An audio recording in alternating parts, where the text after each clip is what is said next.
नमस्कार, मैं मनीष शर्मा, न्यूज़ 21 देख रहे हैं। नीट पेपर लीक और परिणामों में हुई अनियमितताओं के विरोध में छात्र इंदौर में लंबे समय से धरना प्रदर्शन कर रहे हैं। छात्रों ने केंद्रीय शिक्षा मंत्री के इस्तीफे और एनटीए के बैन करने की मांग को लेकर विरोध प्रदर्शन जारी रखने की बात कही है। छात्रों ने निष्पक्ष जांच और दोषियों के खिलाफ सख्त कार्रवाई की मांग की है। इसी बीच न्यूज़ 21 ने छात्रों से की खास बातचीत। नमस्कार, मैं हूं आपके साथ मेघा चिन और आप देख रहे हैं न्यूज़ 21। इस वक्त मेरी मौजूदगी भंवर कुआ इलाके पर है। आप देख सकते हैं कि लगातार यहां पर लंबे दिनों से प्रोटेस्ट चल रहा है। स्टूडेंट्स प्रोटेस्ट कर रहे हैं, इस बात के लिए लगातार संघर्ष कर रहे हैं कि भ्रष्टाचार बंद करो, रोजगार शुरू करो, पेपर लीक में दोषियों को कड़े से कड़ी सजा दी जाए। ये प्रोटेस्ट सिर्फ इंदौर में नहीं, सिर्फ मध्य प्रदेश में नहीं, अपितु पूरे भारत में चल रहा है। दिल्ली में हम कांग्रेस जनता पार्टी को प्रोटेस्ट करते हुए देख रहे हैं, मध्य प्रदेश में भी वही प्रोटेस्ट का रूप इंदौर में हम लगातार देख रहे हैं। कांग्रेस पार्टी के भी तमाम पार्षद, तमाम नेता यहां पर पहुंच रहे हैं। अब हम सीधे बात करेंगे और जानेंगे कि आखिर प्रोटेस्ट के पीछे का कारण क्या है और आखिर अब ये लोग चाहते क्या है।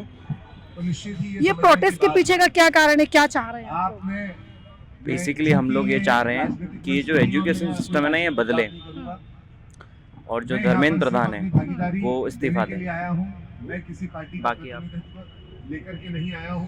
तो आप देख सकते हैं कि बहुत सारे स्टूडेंट्स यहाँ पर बैठे हुए हैं जो लगातार धर्मेंद्र प्रधान के इस्तीफे की बात कर रहे हैं। हम कुछ और लोगों से बात करेंगे और जानने की कोशिश करेंगे कि आखिर ये प्रोटेस्ट किस चीज का है। और मैं किशोर उडवाणी जी का भी आप लोग कह रहे हैं कि धर्मेंद्र प्रधान इस्तीफा दे। धर्मेंद्र प्रधान कह रहे हैं कि किस बात का इस्तीफा? हम लोगों ने पेपर लीक में लगातार सुधार किया है। हालांकि सोनम वांगचुक को भी पुलिस उठाकर लेके गई है। इसको लेकर के भी बताइए, धरना प्रदर्शन के पीछे के कारण क्या? धरना प्रदर्शन के पीछे का कारण है कि लगातार भारत में पेपर लीक हो रहे हैं। पेपर लीक, एक मर्डर लीक हो चुके हैं। 22 बच्चों की डेथ हो गई है, फांसी लगा ली है, आत्महत्या कर ली है, फिर भी सरकार की आंखें नहीं खुल रही। आज प्रदर्शन बार बार हर छोटी चीज़ के लिए किया जाता है। इंदौर के अंदर देखो, मध्य प्रदेश में हर छोटी छोटी चीज़ के स्कॉलर आवास को लेके और भी समस्या है। लगातार हमारी 23 सूत्री मांगे थी, मध्य प्रदेश में हम लेके बैठे थे। अभी हमारा 14 तारीख को बड़ा प्रदर्शन भी रहा। 3 मांगों के ऊपर कार्रवाई करने की जांच बिठाई है। साथ ही आकांक्षा योजना से जुड़े हुए मुद्दे थे, जिसमें बच्चे नीट की तैयारी और जेईई की करवाने के लिए 21 करोड़ का जो बजट मध्य प्रदेश सरकार दिया जाता था, उस बजट में यहाँ के सब अधिकारी लोग मिल के उन बच्चों का भविष्य खराब करते थे। आज उनके 2 साल होने पे आगे, पर उनके स्कूल और कोचिंग के नाम पे पैसा निकाला जाता, पर उनके स्कूल और कोचिंग नहीं भेजा जाता था। ये वो बच्चों को दिया जाता था जो गरीब मध्यम परिवार से आते थे। उन बच्चों को ये नीट की और जेईई की तैयारी करवा। इसी तरीके का आज मध्य प्रदेश में, पूरे भारत में देखो पेपर लीक हो रहे हैं। और जो जवाबदेही है, हम किससे प्रश्न पूछेंगे? आप अगर पद पे हो तो आपसे पूछेंगे, अगर मैं पद पे हो तो आप मेरे से पूछिएगा, मैं जवाब दूंगा। अगर नहीं संभाल सके तो आप इस्तीफा दीजिए। क्या दो मत की बात है? अगर आप बार बार पेपर लीक हो रहे, भारत में अभी देखोगे 2 साल के अंदर कई 80 से ऊपर पेपर लीक बताए जा रहे हैं। न्यूज़ वगैरह में कोई डाटा आपके पास भी है और मेरे पास भी है। तो पेपर लीक होने के पीछे का कारण क्या है? एनटीए पे आप रोक नहीं लगा रहे हो। जो कंपनियों को, एजेंसियों को आप बार बार चंदा के नाम से दे रहे हो, तो ऐसी कंपनियां बार बार जो ब्लैक लिस्ट में है उनको ही बार बार क्यों? क्योंकि आपके साथी है, तो आपके संबंध या रिश्तेदारी, आपकी दोस्ती यारी निभा रहे हो, या तो आपको फंड पीछे से मिल रहा है। यही कारण वजह से आपसे हम इस्तीफे की मांग कर रहे हैं। आप सिर्फ ये बोलोगे कि हमने जांच बिठा दी, हमने बेल लगा दिया, हम सुप्रीम कोर्ट में जब केस चल रहा है, क्या उस बच्चों का भविष्य सिर्फ सुप्रीम कोर्ट तक रहेगा? आने वाले बच्चे क्या सुप्रीम कोर्ट में जाते रहेंगे? इंदौर ये वो नगर है जहाँ पे अभी वर्तमान में थोड़े दिन पुरानी बात है, यहाँ पे कई पानी पीने से 25 से ऊपर लोगों की मौत हो गई है। अभी क्या है? केस लगा दिया, सब रफा दफा, पूरा सुनसुना। तो ये लगातार चलता रहेगा। तो इस पे बिल्कुल भ्रष्टाचार के खिलाफ ये धरना आप आगे कहाँ ले जाने की तैयारी, इस आंदोलन को कैसे आगे बढ़ाएंगे? क्योंकि जिस तरीके से अभी हम सीजेपी का प्रदर्शन देख रहे थे, सोनम वांगचुक को पुलिस उठाकर ले गई है, कोर्ट ने आदेश दे दिया, सरकार कह रही है कि धरना स्थल को खाली कर दिया जाए। आपकी क्या तैयारी है? देखिए, हम यहाँ पर आज ये जो छात्र बैठे हैं, इनका समर्थन करने के लिए यहाँ पर उपस्थित हुए हैं। निश्चित ही जिस प्रकार से आप बोल रहे हैं कि प्रदर्शन की जगह खाली करवा दी गई है, तो वहाँ से हटा दिया गया, तो कितने लोगों को हटाएंगे? आज ये छात्र हैं, कल दूसरे बैठेंगे, परसों तीसरे बैठेंगे। ये लड़ाई तो जारी रहेगी जब तक के सुधार नहीं होता, जब तक के लोग जवाबदेही नहीं लेती है सरकार, जब तक के दोषियों को सजा नहीं होती है, जब तक आंदोलन जारी रहेंगे। नहीं लगता आंदोलन को डाइवर्ट करने की कोशिश भी की जाती है? छात्र कम, नेता ज्यादा पहुंच जाते हैं। निश्चित ही ये सारी चीजें होती हैं, लेकिन आप बोल रहे हो कि छात्र कम नेता ज़्यादा हैं, लेकिन नेता अगर समर्थन करने आ रहे हैं तो उसमें गलत क्या है? मेरा ऐसा मानना है कि अगर कोई किसी छात्र को समर्थन करने आ रहा है, वो नेता हो या अभिनेता हो, कोई भी हो, डॉक्टर हो, इंजीनियर हो, शायद उनके भी बच्चे इससे पीड़ित हैं, इसलिए वो यहाँ पर आकर के बैठ रहे हैं। शायद उनको भी समझ में आ रहा है कि हमारा भविष्य भी, हमारे बच्चों का भविष्य भी इसी प्रकार अंधकार में होगा, तो वो यहाँ समर्थन करने आ रहे हैं। तो गलत क्या है? अगर सरकार कोई चीज़ को डाइवर्ट करना चाहती है और कभी भी जवाबदेही नहीं लेगी, आज के पेपर लीक के लिए आप नेहरू को जवाबदार बताएंगे, आप आज के पेपर लीक के लिए आज से 15 साल पहले की, 20 साल पहले की सरकार को जवाबदार बताएंगे, तो कैसे चलेगा? आज आप बैठे हो, जवाबदेही आपकी होती है, इस सरकार की होती है। हम जो आज सरकार में है उससे प्रश्न करेंगे, ना कि उससे प्रश्न करेंगे जो 10 साल पहले सरकार में था, 20 साल पहले सरकार में था। तो निश्चित ही हमारे जो जवाब हैं इस सरकार को देना पड़ेंगे, हमारे जो प्रश्न है इसी सरकार से रहेंगे और हमारी जवाबदेही भी इसी सरकार से रहेगी। अब आगे धरने की क्या स्थिति रहेगी, कैसे देख रहे हो? ये अब कब तक चलेगा? चूंकि आप लगातार लंबे समय से यहाँ बैठे हुए हैं, बारिश का मौसम भी है, अगर बारिश होगी तब भी ऐसे ही बैठे रहेंगे? एक्चुअल में मैं आज ही आई हूँ, लंबे समय से अरुण बटोले जी जो हैं वो कर रहे हैं।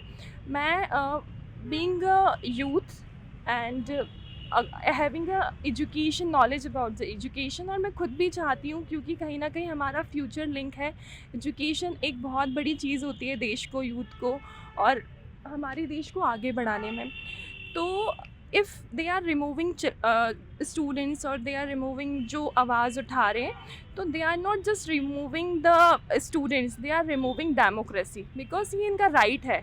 ये यहाँ पे लड़ाई नहीं कर रहे। आप देखिए, ये बहुत ही पीसफुली अपनी बातें इस तरह से यहाँ पर दिखा रहे हैं। ये यहाँ पे कोई वेपन लेकर नहीं बैठे हैं, ये यहाँ पर कोई लड़ाई करने नहीं बैठे हैं, या फिर ये किसी के लिए कुछ गलत नहीं बोल रहे हैं। ये सिर्फ they just wanted to be heard. इनके कुछ डिमांड्स हैं और उस डिमांड पे वर्क होना चाहिए। और अगर गवर्नमेंट को उन डिमांड्स पे वर्क नहीं करना है और अगर उनको जो राइट है, तो कॉन्स्टिट्यूशन से आप लोगों का ये राइट हटा दो और भारत को डेमोक्रेटिक नेशन बोलना छोड़ दो।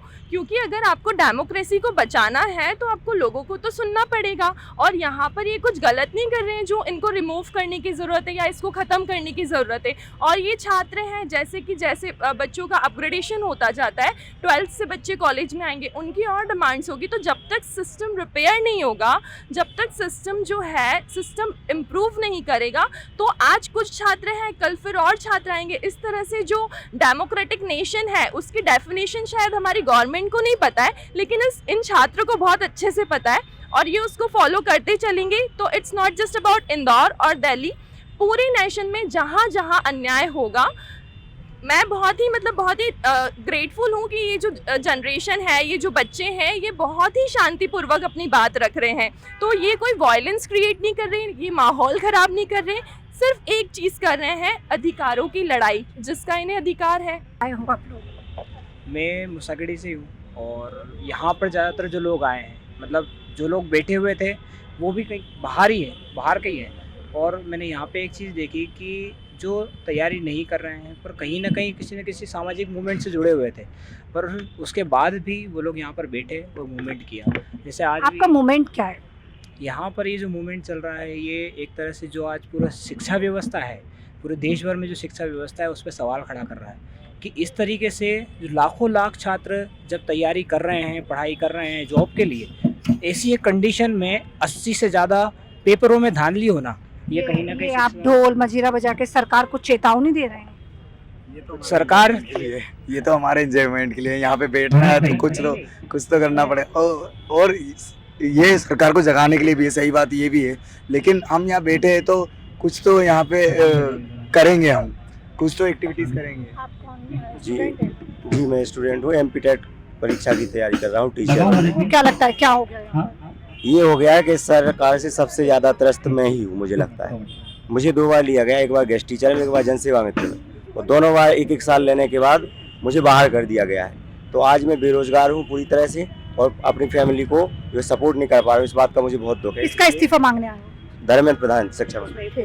मैं कहना चाहूँगा कि जैसे ये जो ढोल मजीरा बज रहा है, असल में जो मूवमेंट होता है, मूवमेंट में सिर्फ नारे से नहीं होता, हमारा कल्चर क्या है, हम किस चीज़ को लेकर चल रहे हैं, हम जो गाने गा रहे हैं उसका पर्पस क्या है, ये उद्देश्य बताता है। एक आरोप लगा रही है कांग्रेस, समाजवादी पार्टी और तमाम बड़े नेता सिर्फ ऐसे बच्चों को डाइवर्ट करने की कोशिश कर रहे हैं जो ओरिजिनल बच्चे हैं, वो तो घर में पढ़ाई कर रहे हैं, IAS IPS की तैयारी कर रहे हैं, वो बच्चों को डाइवर्ट कर रही है जो बहुत वीक हैं, जो लगातार थोड़ी बहुत आवाज़ उठा रहे हैं, फिर उनको वापस से कांग्रेस के तमाम लोग बुला रहे हैं। चूँकि CJP में भी एक नाम आ रहा है, आम आदमी पार्टी के प्रवक्ता रह चुके हैं कुछ लोग वहाँ पर जो इस तरीके के प्रदर्शन कर रहे हैं, आज क्या कहें? यहाँ जितने लोग बैठे हैं इनमें से एक का भी ताल्लुक अगर कांग्रेस पार्टी से है तो ये आंदोलन आज ही हम बंद कर देंगे। एक भी बच्चा यहाँ पे कांग्रेस पार्टी का नहीं है। ये वो बच्चे हैं जो अपने ज़िलों से इंदौर आए हैं ये उम्मीद से कि वो रात भर पढ़ाई करेंगे, नीट की एग्ज़ाम देंगे, और इनके माँ बाप सब मध्यम वर्गीय लाखों रुपए की फ़ीस भरे हैं। यहाँ पे भरकों में हम बैठे हैं, यहाँ पे कोचिंग इंस्टीट्यूट्स की भरमार है, लाखों रुपए अपनी पेट काट के एक गरीब माँ बाप अपने बच्चे का सपना देखता है, और वो सपना जब पेपर लीक होता है तो तार तार हो जाता है। तो ये हिंदुस्तान का भविष्य है। अगर हिंदुस्तान का भविष्य ऐसा होगा तो हमारे जो कंट्री में एक आम धारणा है, आज हिंदुस्तान क्यों पीछे है, क्योंकि जो हमारा टैलेंटेड युवा है उसको वो अपॉर्चुनिटी नहीं मिल पा रही। एजुकेशन सिस्टम बर्बाद हो चुका है, ब्रेन ड्रेन चल रहा है। जितने टैलेंटेड लोग हैं जो सक्षम हैं वो हिंदुस्तान में रहना ही नहीं चाहते। आज सोनम वांगचुक को पुलिस की ड्रेस में तो नहीं थे, वो डॉक्टर की ड्रेस में पुलिस वर्दी लेकर पहुंचते हैं, सोनम वांगचुक को उठा लिया जाता है, लेकिन अभिजीत दीपके अब ये कह रहे हैं कि वो अनशन करेंगे। आप कितनी सहमति रखते हैं? आपको लगता है, क्योंकि हमने GD अग्रवाल को भी देखा जब वो अनशन कर रहे थे, डेथ हो गई, सरकार नहीं पहुंची बात करने। सोनम वांगचुक देश का एक ऐसा नाम है जो लगातार संघर्ष कर रहे हैं, पर्यावरण हो, शिक्षा हो, आपको लगता है कि उन्हें अनशन तोड़ देना चाहिए? देखिए, सोनम वांगचुक जी की जब आप बात करते हैं तो सोनम वांगचुक जी ने पहले जब हमारी बॉर्डर की जो लड़ाई थी वो भी बहुत मजबूती से उठाई, और उन्होंने हर एक मुद्दा ऐसा उठाया है जो ये देश के भविष्य को तय करता है। तो आज जिस हिसाब से सरकार उनके साथ बर्ताव कर रही है वो बहुत ही ख़राब है। इस हिसाब से तो लोकतंत्र बचा ही नहीं है हिंदुस्तान में, और अगर ये चलता रहेगा तो मेरे हिसाब से हिंदुस्तान में ऑटोक्रेसी आ जाएगी और डेमोक्रेसी नहीं बचेगी। आप लोग स्टूडेंट हैं, कौन सी क्लास में पढ़ते हैं? मैम मैं पुणे से MIT से हूँ, मास्टर ऑफ आर्ट्स किया है मैंने पॉलिटिकल लीडरशिप। क्या मांग लेकर यहाँ बैठे हुए हैं? मैम हम आए हैं, ये जो हुआ है शिक्षा व्यवस्था में, जो सभी हम जो बच्चे मध्यम वर्ग से आते हैं जिनके संग गलत हो रहा है, जो एक धन बल और बाहुबल के आधार पर जो बच्चे गलत कर रहे हैं, जो माफिया लोग बैठे हैं इसमें, शिक्षा माफिया जिसको कहा जाए, जिन्हों का मतलब जलगांव के पास एक इंस्टीट्यूट है जो ये सब चीज़ें उन्होंने की है, तो उनके यहाँ पे पहले ED वगैरह का भी छापा पड़ा है। तो ऐसे लोगों को मैम पकड़ना चाहिए, और ये जो शिक्षा व्यवस्था है इसको सुधारना चाहिए, और इस पर जवाबदेही तय होना चाहिए। अगर जो एजुकेशन मिनिस्टर है अगर वो जवाबदेही तय नहीं करेंगे तो कौन तय करेगा अपनी जवाबदेही? तो आप देख सकते हैं इंकलाब जिंदाबाद के लगातार नारे लगाए जा रहे हैं, यहाँ पर लगातार अनिश्चितकालीन धरना प्रदर्शन की मांग की जा रही है। ये वो तमाम लोग हैं जो शिक्षा की व्यवस्था से लगातार पीड़ित है, सरकार की शिक्षा व्यवस्था से बहुत पीड़ित है। आप देख सकते हैं अलग अलग तरीके से प्रोटेस्ट किया जा रहा है, कई प्रोटेस्ट अपनी बजाकर, ढोल बजाकर किया जा रहा है, और तमाम लोग यहाँ पर, ये जो बच्चे, इनका कहना है कि लगातार प्रोटेस्ट को इसी तरीके से करते रहेंगे और रुकने का नाम अभी नहीं लेंगे। लेकिन अब वाकई हमको ये देखना होगा कि सरकार क्या इन बच्चों के भविष्य के लिए कोई जिम्मेदारी तय करेगी या फिर धर्मेंद्र प्रधान के इस्तीफे की बात होगी। फिलहाल के लिए इतना ही, देखते रहिए News 21। कैमरा पर्सन कमल के साथ मेघा जैन, इंदौर।